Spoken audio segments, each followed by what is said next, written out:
বৃষ্টি পড়লে মানুষ গান লাগায় দেয়, হিন্দি সিরিয়াল লাগায় দেয়। নো, বৃষ্টি দেখলে আল্লাহর হাবিব ভয় পেয়ে যেতেন, একবার ঘরে ঢুকতেন আরেকবার বেরোতেন। আম্মা জান আয়েশা বলতেন, ভয় পান কেন? আল্লাহর হাবিব বললেন, জানি না এই মেঘ থেকে বজ্রপাত এসে মদিনাটারে জ্বালিয়ে দিবে নাকি মেঘ থেকে বৃষ্টি এসে মদিনাটারে উর্বর করে দিবে। যখন দেখবেন বৃষ্টি হচ্ছে তখন দোয়া করবেন, দোয়া কবুল হবে ইনশাআল্লাহ। দোয়া করার আগে একবার বলবেন আলহামদুলিল্লাহ, কমপক্ষে একবার বলবেন আলহামদুলিল্লাহ রাব্বিল আলামিন, একবার কমপক্ষে। মানে প্রথমে আল্লাহর প্রশংসা করবেন, তারপর একবার দরুদ পড়বেন আল্লাহুম্মা সাল্লি আলা মুহাম্মাদ ওয়া সাল্লিম, তারপর হাত তুলে দোয়া শুরু করবেন।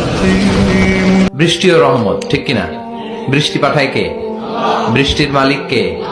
বিশ্বনবী আকাশে মেঘ দেখলে বলতেন আল্লাহুম্মা সাইয়্যিবান নাফিআন, হে আল্লাহ। যে মালিক রোদ আনে সে মালিক বৃষ্টিও আনে, যে মালিক হাসায় সে মালিক কাঁদায়, সুখ যে মালিক দেয় দুঃখ সেই মালিকই দেয়, জীবন যে মালিক দেয় মৃত্যু সেই মালিকই দেয়, সুস্থতা যিনি দেয় অসুস্থতা তিনিই দেয়, হায়াত যিনি দেয় মৌত তিনিই।